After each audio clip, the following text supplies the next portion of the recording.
So now we move on to the second in the faction overview series for 3rd Age Reforged that has restarted, and we will be moving on to the Vale of Dorwinion, which in stark contrast to the Kingdom of Numenor has far less in the way of lore and history to draw from. Indeed, Numenor very, very important to Middle-earth's history, whereas Dorwinion there's far less in the way of official information about them. Nonetheless, there is some. It is a land of wine and trade and a veritable oasis of prosperity, really, in a very dangerous world, in which both Avari elves and Northmen live side by side, and they have close proximity to both the humans of Dale and the savage Easterlings of Rune, so they are in quite a precarious place on the map of Middle-earth. But nonetheless, they do have access to... They are the only hybrid faction in the game, so that brings with it its own strengths and its own weaknesses. And speaking of which, let's get on to that right now. So the first thing to mention is the fact that they do have access to Elven elite units, which anyone who has played Reforged, or indeed any 3rd Age mod in the past, will know how strong Elven elite units can be. They are the very best at what they do, whether this is Elven archers with their supreme accuracy, Elven cavalry with their devastating charges and expertise in melee, or whether it's just their infantry, which is very good at wading through hordes of lower tier units and beating every other elite unit in the game pretty much. The Elven units can claim to be the top of their class in most cases. Of course, you know, the Elven elites really are the best that Dorwinion can field. They do have a couple of other units as well which can also claim to reach those heights. But the Elven elites are really going to be your damage dealers as Dorwinion. Whether this is their cavalry, their infantry or their archers, they have access to Elven units in all three of these areas, and all of them are going to be more focused around dealing damage. So this is going to be where you're going to be getting the kills in your army, you're going to be doing the damage to the enemy army. It's also going to be the place where the enemy are probably going to try and target down these units for a reason which we'll get onto later on, but these elves probably bear most in common with the elves of Mirkwood mechanically. They have some of the same kind of units, like, you know, dual-sided glaives. Their cavalry is quite similar in some ways. They have the archers as well. They have some of the same weaknesses individually, which again we'll get onto a bit later on. But still, these elves are very much going to be how you're going to win the battle more times than not. The best thing about Dorwinion, though, is their hybrid nature and the fact that in addition to these more elite Elven units, they also have a solid human core to fall back on. And while the Elven elite units may be how you win the battle, this solid human core is what's going to prevent you from losing the battle. You know, most elves, they tend to struggle a little bit in long, atrocious engagements because their lower numbers, the higher expense, they're more likely to be overwhelmed. Whereas having access to these human units, especially considering they bear more in common with the Western Kingdoms of Men, with good armour values, good shields, they allow you to really help hold the line, and it's a very nice accompaniment to the Elven units. So you could argue that they most certainly have the strengths of both worlds. They do also have some of the weaknesses of both as well, but again, that's something we'll get onto in a moment. But it's really hard to argue the fact that having access to both Western Kingdoms of Men units as well as Elven units is a very, very strong part of Dorwinion. It is really the reason you'd want to play Dorwinion in the first place, the duality of their nature. And just to round out some of the strengths that Dorwinion have, they also have access to special projectiles, which is something which mainly the elves have to work with in this patch, although there are a couple of exceptions to that. And that is the poison arrows that their Elven archers have. And what poison arrows essentially allow you to do is they act more like fire arrows, really, in the fact that they lower the morale of enemy units that are approaching. However, they don't have the same downsides that fire arrows have, in that, you know, fire arrows make your archers shoot slower and eat through their ammunition faster, whereas poison arrows do not have this affecting them. And this also applies to both the mounted archers that Dorwinion have, as well as their Elven foot archers. So it's a very useful tool that Dorwinion can have to try and help facilitate a bit of a rout, especially considering their front line is often very solid. You can then go about your business with your special projectiles and your Elven elite units. Also a somewhat more minor strength, considering, you know, it's something which most factions have. They do have access to lancers, but their lancers are also very, very deadly. So it's more of a sort of side strength, but it is something worth noting that the Dorwinion cavalry does tend to be particularly good off the charge, but that also comes with a fairly big downside, which we'll get onto in just a moment. Speaking of which, we'd better move on to some of the downsides of Dorwinion. And the first is going to be a downside which is shared by any faction which relies heavily on Elven units, and that's going to be, of course, once again, their armies are quite expensive to field. And this is not just down to their elven units, which are expensive for obvious reasons, but also their human units. Their human units with access to very fine gear that they've managed to acquire through trade, as well as access to those elven training regimens, means that the human units are also more expensive on average than the other units of a similar class from the Western Kingdoms of Men, with their Elvelin units, their human legions, running you around 700 florins plus, which is much more than some of the other Western Kingdoms of Men. So Dorwinion will have to spend quite a lot to field these armies. This isn't quite to the same extent that other elven factions have to deal with, nor Numenor, who we just had a look at, of course, because they do have access to some militia, and ultimately they're not quite as expensive as that, but it is still something that's worth bearing in mind. It is going to be something that you have to take into account, especially considering that, you know, you could be fighting the orcs or the other evil men. You will more often than not, I feel like, have to be outnumbered. You'll have to rely on quality a little bit more than your quantity. You know, while, you know, the duality of their faction nature, the humans and the elves working together, does mean that they won't be outnumbered in the same way that the other elves will be, they still do have to invest quite a lot in their armies for them to be effective. The next is also a weakness which they share with most of the elven factions as well, and that is the fact that they do have lower armour for their elven units. This is the main weakness behind Dorwinion's strong elven units, because all their elven units do tend to be very scary when they're on the attack. However, the low armour is potentially a problem. While their human units have got very good armour as well as very nice shields as well in some cases, if your opponent has any sort of sense or battlefield awareness, they will not just try and shoot right into the front of these units. They will instead wait for your elven units to reveal themselves and then focus them down instead, because their armour values are on the lower side. Again, very similar to Mirkwood. And also, you know, their cavalry, with one exception being their knights, also are very fragile. So the lower armour for their elven units does mean that while they are very strong, they do have a very distinct weakness. If the enemy does try to focus them down with their ranged units, you do need to be very careful of that. You do need to bide your time. You can't afford to be too gung-ho with your elven units, particularly your cavalry, because otherwise you will find them dying off more quickly than you would like, and they're so expensive that you can't afford to waste them either. The final weakness to Dorwinion that I'm going to mention, though, is an interesting lack of a certain kind of unit, and that is artillery. They completely lack any form of artillery. They also lack rangers and crossbows, but I do feel as though the DPS of some of their elven archers, both mounted and dismounted, does more than make up for that. However, the lack of artillery is an interesting one, because it does leave them in a bit of an interesting situation in a siege, especially if they're on the attack. They're going to have to rely on their allies to take down any walls, or to potentially do some damage to blobs of infantry with siege. Dorwinion cannot do that themselves, and artillery is there is a time and a place for artillery, certainly. It's not the be-all and end-all, and many times on a field battle you're going to go into it without bringing any sort of artillery. But just the fact that they don't have any at all is a rather interesting omission for Dorwinion. Now, they do have things that make up for that, the fact that their units are very solid, they have good defensive units, good damage dealers, they are still capable of dealing damage at range with javelins and with elven archers, but it is still interesting. A complete lack of artillery is quite unique for Dorwinion to have to deal with. It's an interesting problem, but it is a problem that they can most certainly solve through other means. But I think it's about time we had a look at Dorwinion's roster as a whole and spoke about their units on a more individual level. So we will be going through the same series of infantry, archers, cavalry and artillery now, and it is worth saying as well that rather like Numenor, Dorwinion are rather limited in the options that they have, so perhaps you could say that a small roster is a bit of a downside to them as well. But unlike Numenor, I do feel as though Dorwinion, because of the duality of the nature of their faction between human and elves, they do cover their bases a little bit better perhaps than Numenor do. But we will start off with something that Numenor do not have access to, and that is a militia tier unit.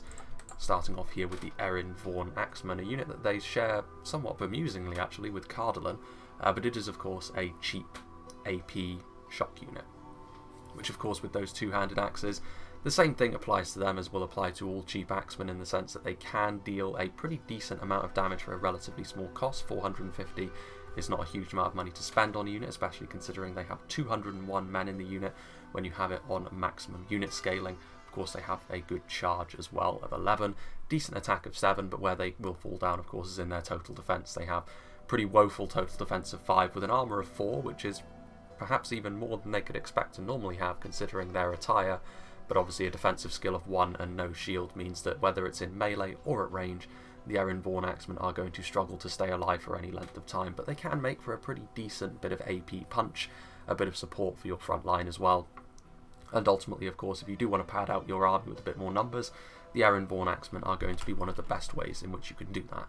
However, the real heart and soul of Dorwinion does tend to be in their Elvelen units, starting off with the Elvelen Infantry, the Swordsmen, the standard line infantry that is available to Dorwinion. Of course, the first of the human units that have access to very fine equipment, and of course the Elven training, which means that they do actually have better stamina than most other units of this type, so that Elven training really does come in handy there.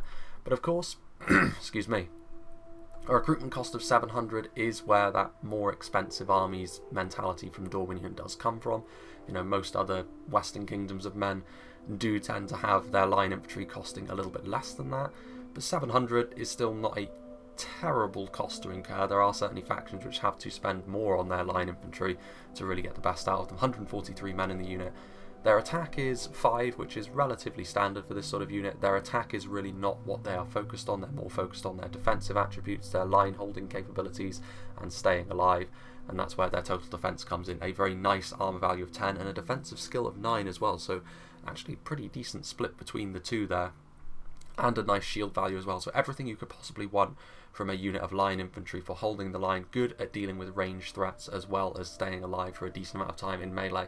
They do fall down a little bit in terms of their ability to kill units quickly, but Dorwinion certainly have other options when it comes to trying to kill off units quickly, so the Elvelen infantry don't necessarily need to take that on themselves. And the other unit of Elvelen that they have available to them on the front line are going to be the Elvelen Vanguard. They are the spears, so the same sort of thing applies here. Again, their total defense is very nice, armor of 10, defensive skill of 8. Their attack is even lower at 3, however, and the spear malice does apply here, so they are really even more of a defensive unit. They do have access to the shield wall, of course, as well as being very good against cavalry, as spears will be. But they will struggle even more to kill units off quickly. They just won't manage to kill off units quickly with an attack of 3 with the spear malice. On top of that, they are very by the numbers spearmen, but their stats are very good, so 700 you could view as quite a lot to spend on a unit of spears, especially if they do not have AP like some of the really good spears have, but ultimately their defensive values do mean that it is worthwhile. And of course, again, very hardy in nature, the Elvelen, very much a unit which is designed for an atrocious engagement with their good defense and their good stamina. But now let's get on to some of the damage dealers that Dorwinion have available to them on foot, starting off with the Nandor Glade Guard. So of course a bonus against cavalry, effective against armour. They remind me in some ways a bit of the Carmel's Shadow Guard from Rune, in the sense that they can hide anywhere. They've got a bit of the, well, certainly a lot of the shock infantry about them, with an attack of 16, a charge bonus of 15, and effectiveness against armour, a bonus against cavalry. These are all very, very nice attributes, as well as the fact that they can hide as well. Defensive skill of 16, so considering they're an armour-piercing unit, having a defensive skill of 16 is very, very nice indeed, as you would expect from an Elven unit. Even if they are AP, they can rely on having a good amount of skill as well to keep them alive in a prolonged melee engagement. However, where they fall down, as I said, during the strengths and weaknesses, is their armour. They only have an armor value of 5, so their main weakness is going to be being focused down by archers. As soon as the enemy sees a unit like this open to an attack from archers, they're definitely going to take it, because it is their main downside. Also, they only have 103 men in the unit, which is even less than other Elven units of, this cost. So, there are some definite weaknesses here, but, there's no denying the fact that this is a unit which can do a lot of damage very quickly. So it is the sort of, the split between the humans and the elves in this faction does tend to be that the humans are more the front line, the hardy front line, which is more defensive in nature, whereas the elves take it upon themselves to be the more offensive units, dealing damage very quickly, but of course they trade in a good amount of defense to do that, particularly with their armor. The other Elven unit on this tier, however, is a unit which can get involved in a frontline fight, and that is the Morroquendi Pikes. Elven pikemen, of course, are feared, and rightly so, because their ability to do damage quite quickly on the front line. 850 puts them on the same sort of level as the Mithlond pikemen from Linden, so they're in good company there. Again, an attack of 10 is good for a pike unit. The main sort of strength of a pike is obviously going to be their phalanx formation, very good at holding down the front line, and when you combine them with the Elvelen infantry and Vanguard, Dorwinion are one of the hardest factions in many ways to try and punch right through the middle of their army, because they are very much prepared to do that. Elven pikes combined with very fine and heavily armoured human infantry is a nasty combination, And of course the Morquendi pikes can be useful for helping to ward off cavalry as well. Cavalry would be suicidal to go into a battle with the Morquendi pikes. I do quite like the design of the pikes as well, because they're kind of like glaives in many ways, almost like an Eastern inspired weapon, and they almost look like vines that have got thorns on them, which again sort of plays into that Dorwinion theme of their vineyards quite nicely. But yeah, 850 is quite a lot, and of course this is a pike unit that is fairly expensive and will certainly find itself the target of arrows if you leave them all out on their own. So very good idea to keep them very close to the Elvellyn units so their armour and shields can absorb the arrow fire for them, but a very potent unit of elven pikes nonetheless. And then we get on to the 2 bodyguard tier units that Dorwinion have available with regards to their infantry, starting off with the Elvellyn Hammer Guard. So the Elvellyn Hammer Guard are a unit of multiple HP shock infantry that have armour piercing, so very much along the similar sort of lines as something like the Tharbad Warhammers or the Dalian Paladins. Very powerful, smashing enemies with their big blunt weapons. An attack of 16 and a charge of 15 is very similar to the unit that was just in front of them. However, they also make up for that by having good armour and skill, as well as being multiple HP, so potentially a very powerful infantry unit this. I can see them being more used in sieges than on the field, purely because in a siege, if you get involved in a nasty choke point fight and you need a bit of extra AP, the Elvellyn Hammer Guard will be very useful for that. But even on a field battle, to be honest, against the right targets, they will be absolutely lethal, as any other unit of this type will be. Yeah, very nice. But 1200 is a pretty high amount of money to spend on a unit of infantry that only has 63 men in it, even on huge unit scaling. But they more than make up for that with their stats. Those are very scary stats indeed. And then finally, we have a unit which, certainly has a lot of the Mirkwood about it, because we have the Morquendi Glade Masters, very similar in many ways to the Mighty Palace Guard from Mirkwood. The attack of 20, the charge bonus of 15, very nice of course. Interestingly enough, they can do Skiltron formation, which is a formation which is scarcely seen in Reforged, to be honest with you. It's a very rare thing indeed. Interesting to have a General's Bodyguard that could do Skiltron as well, which would make it very difficult for, well, almost impossible for cavalry to do a lot of damage to them, because of course effective against armour, bonus fighting cavalry, for all intents and purposes they are sort of multiple hit point spears, armour piercing spears I should say. It's a rather interesting kind of unit this, as is the Palace Guard from Mirkwood. Total defense of 26, an armour of 7, so that is again where they fall down a little bit. They do have multiple HP, so they're not going to fall apart quite so quickly under arrow fire, but nonetheless the armor value of 7 does mean that if they can be focused down by the enemy, they will be, so do be careful with them. Defensive skill of 19, however, extremely dangerous damage dealers though. So yeah, the Avari Elves, this is the finest infantry unit that they can provide for Dorwinion, but we're certainly not done with the elite elven units. They can also frighten nearby enemy infantry, which is always a nice thing to have as well, bit of fear instilled in the enemy, and rightly so. This is a very strong unit. Anything that is compared closely to the Palace Guard, you can sort of imagine how strong they are. But now we shall move on to the ranged offerings that Dorwinion have available to them, and considering that they've got elven influences, this is going to be an interesting experience as well. So once again, a relatively small selection of ranged units that Dorwinion have available to them, albeit they do have some ranged cavalry as well, which we'll get onto in the cavalry section. However, these are 3 units which between them cover really all the bases that Dorwinion need. I did mention their lack of rangers and crossbowmen before, which is a bit of a gap, but they do still have damage dealers, they have line archers, they have good long-ranged options as well. But we will start off with their javelins, a cheap unit of javelins, which again they share from, more or less from Dale, the Kelduin River Patrol. And we are on the Kelduin River crossing as well, Kelduin I should say. But a cheap unit of javelins like this, everyone knows that a cheap unit of javelins, if you can get them into a good position, they are a very good way to get a good amount of kills for a relatively small amount of money. 550 is not an awful lot for a unit which can get a lot of kills very quickly. Armour piercing projectiles, bonus fighting cavalry, which comes down to their javelins. Javelins, just in general, are going to be good at dealing with cavalry that gets too close and doesn't charge them quickly enough. Effective against armour, of course, as any javelin is. But where they fall down, obviously, is in their woeful stats. Their range, their ability to survive against archers at range is very poor. As most cheap javelins tend to be, they really do compromise themselves in terms of their stats, both in melee and at range. So if any archers see the Kelduin River Patrol, especially considering the fact, they can hide anywhere, which is really the only defense they have against ranged units. But if they are seen and found, enemy archers will almost immediately make a beeline for them to kill them quickly, because it's a weakness that they very much have. But also in melee, like, they are very bad at melee. As soon as their javelins are expended, of course, you might as well throw them in on the front line just to give you a bit of extra manpower. But if they are engaged in melee before they can throw their javelins, it's a bit of a disaster, because there's no way that they're going to be coming out of that fight alive. Very bad stats, obviously 4 attack in melee, total defense of 7, defensive skill of 4, I suppose, considering the woeful stats elsewhere is not terrible, but it's still not going to be enough to save them against any dedicated infantry unit. And of course the missile attack of 6, however, considering it is armor piercing, is very good, but it also does lag behind some of the better javelins in the game. But of course, what are you going to expect from a unit that only costs 550? But this is one of the examples of a cheaper unit that Dorwinion have available to them, which is very, very useful both in a field battle and in a siege. But now we shall move on to their line archer, which of course can deploy stakes, I'm sure you can already see, which is a nice bit of utility. We have the Elvelyn marksman, so again an accompaniment to the spears and infantry we saw before.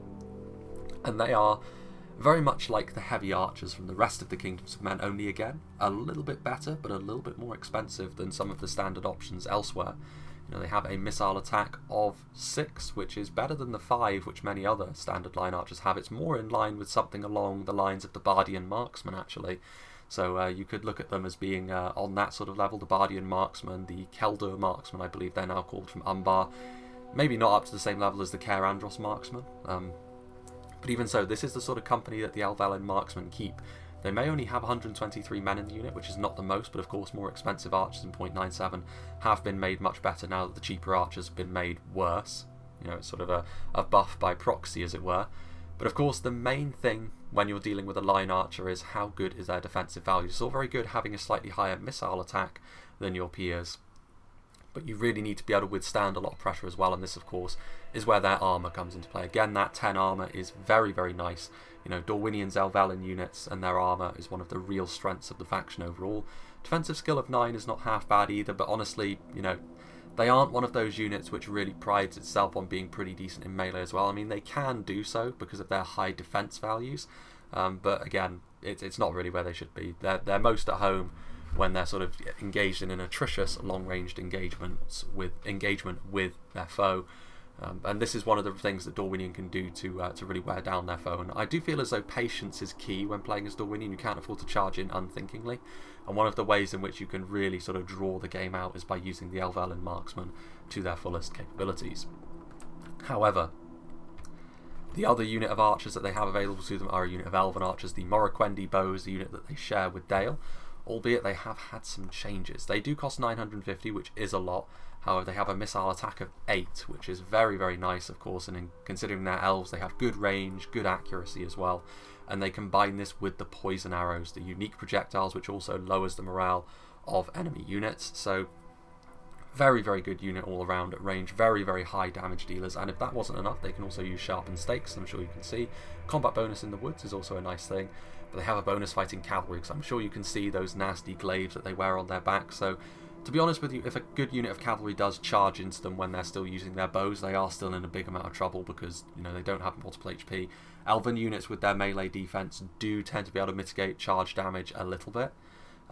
However, it's still going to be nasty for them if they do get charged. However, if they are out of ammunition, they do become a unit of good auxiliary spearmen because of those glaives that they carry. And if cavalry does end up not getting a good charge off into them and just walks into melee with the Morroquendi bows, they will live to regret it very, very quickly. With a melee attack of 13 and a defensive skill of 12, they are in a lot of trouble.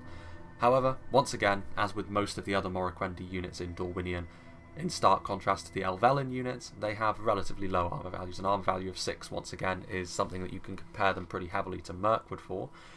So this of course means they're going to be pretty poor in a skirmish fight. While they do have good missile attack, good range and good accuracy, attrition is not really where they want to be. They want to sort of bide their time and wait for the later game before they deploy themselves forward. Sort of layering your skirmishers is a well documented strategy, and it's something that Mirkwood, Dorwinion, can certainly do very, very well. The Morroquendi bows are sort of the best example of that, being the final wave, sort of laying down the hurt with their high missile damage and their poison arrows to really turn the screw on the enemy.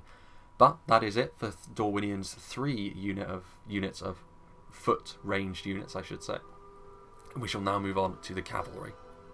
So here we stand with Dorwinion's cavalry, and considering their lack of artillery, this will be the last of the units that we look at. And again, there may only be 3 units here, but bound up in these 3 units there is a lot of strength, and Dorwinion's cavalry is certainly one of the elements that the faction can draw a great deal of pride from. All 3 of these units are Elven as well, so that does of course infer some certain strengths and weaknesses that we have already mentioned. But we shall start off with this unit, which is a very interesting unit indeed. We have the Nandor Glade Riders. Now the Nandor Glade Riders, the first thing to note about them is that they are a unit of lancers, of course, so they are most at home when they are cycle charging in and out of enemy infantry quickly. You want to avoid cavalry with them because they do not have any bonuses against cavalry, and melee cavalry will do very nicely against them. However, charge bonus of 20. The charge bonus of 20 is usually reserved only for knights and very select units of higher tier lancers. However, excuse me, I'm losing my voice again. We have, a unit that only costs 700 with a charge bonus of 20, so they are capable of doing huge amounts of damage off the charge for a relatively low cost, especially considering that they are an Elven unit after all. Defensive skill of 12 does mean that they can keep themselves alive to an extent in melee. It will at least mean they don't get slaughtered quite so quickly, and if they do get caught, there is at least a chance for you to cycle them out pretty quickly. Of course, they're very swift, as most Elven horsemen that are lightly armoured like this are. But that is where the main weakness comes in. Only an armour value of 5, they are quite incredibly fragile. They are the ultimate glass cannons, really, on horseback, even more so than the Brotherhood of the Lance for Khand ever were. Because if you leave them in the field of view of archers or any sort of ranged unit for any length of time, you're going to be in big trouble. They are going to die off very, very quickly. So this is again another example of where Dorwinion, particularly with their Elven units, need to bide their time. They need to wait for the later game when the enemy is looking a little bit more haggard, when they're a little bit more low on resources and ammunition. That's when you deploy your Elven units and do a lot of damage very quickly to crush them quickly.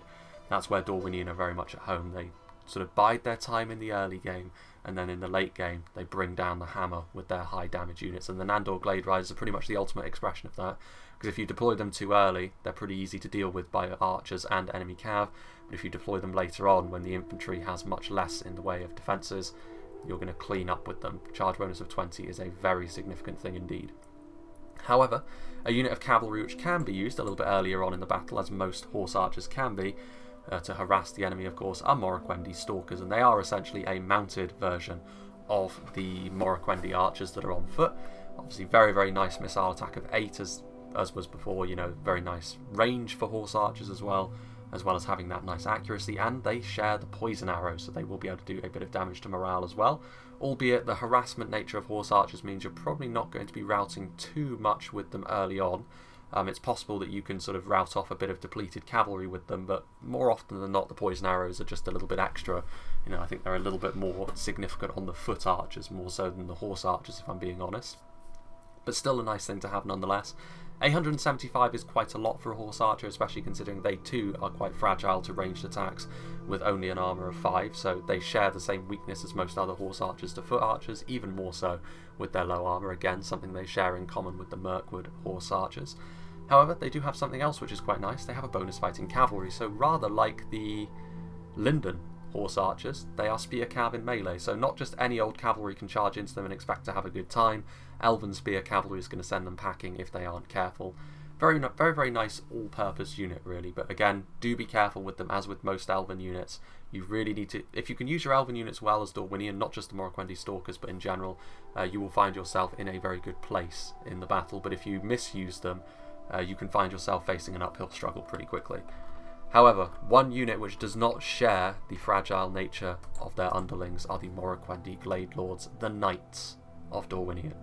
Of course, as knights, this means they have all of the benefits of being lance/spear knights. They have a charge bonus of 20, fantastic stats all around, a total defense of 31. Their armour value only be 8, but considering they have a hit point value of 2, this isn't such a bad thing for them, to be honest with you. Defensive skill of 18 is obviously fantastic, as you would expect from a unit of Elven Knights. They also have a shield, which means they're not going to be quite so vulnerable to arrow fire over a long engagement. Bonus fighting cavalry, frightened nearby enemies, effective against armour. All the things that you would want from a unit of knights the Morroquendi Glade Lords have, but you do pay for that. 1,550 florins is a big investment. even most knights, the average is 1500, so it does go to show that you really do have to pay a lot for the Morroquendi Glade Lords, but they're such a presence on a field battle that I feel as though in most field battles the Morroquendi Glade Lords are going to be present, potentially even in a siege to sally out. I mean, it's a risky business to sally out in a siege as Dorwinion, considering the fragile nature of the other cavalry units that you have, but the Morroquendi Glade Lords are a very, very dangerous unit and very difficult to kill off quickly, and the longer they stay alive, the more of a kill count they're going to rack up, as with the other knights in the game. But that is going to be it for Dorwinion's roster, because as was mentioned in the initial phase of the video, they do not have artillery, so we'll move on to my closing thoughts on the faction, I think. So, Dorwinion, what do I think of them? Well, the biggest selling point, of course, is the fact that they have this duality about them, as I've kept mentioning. The fact that they have those human units and those elven units, they complement each other very, very nicely. And if you're the sort of player who can't really make up your mind whether you want to play a human faction or an elven faction, Dorwinion are perfect, because they have a bit of the benefits of both. And just the fact that they have their own unique playstyle as well, I think. Just, the fact that they do have access to both those units and some of the weaknesses that both of them have, like the human units, they may be very solid, good at dealing with ranged units, a solid front line, but ultimately they can be quite vulnerable to armor-piercing attacks. Whereas the elves, fantastic in melee, fantastic at range, good skill all around, but perhaps, the lower armor values does mean that they're a little bit more vulnerable if they get isolated by ranged units, and obviously their lower numbers also means that in a fight that's in a battle of attrition, they're going to be maybe a little bit more fragile.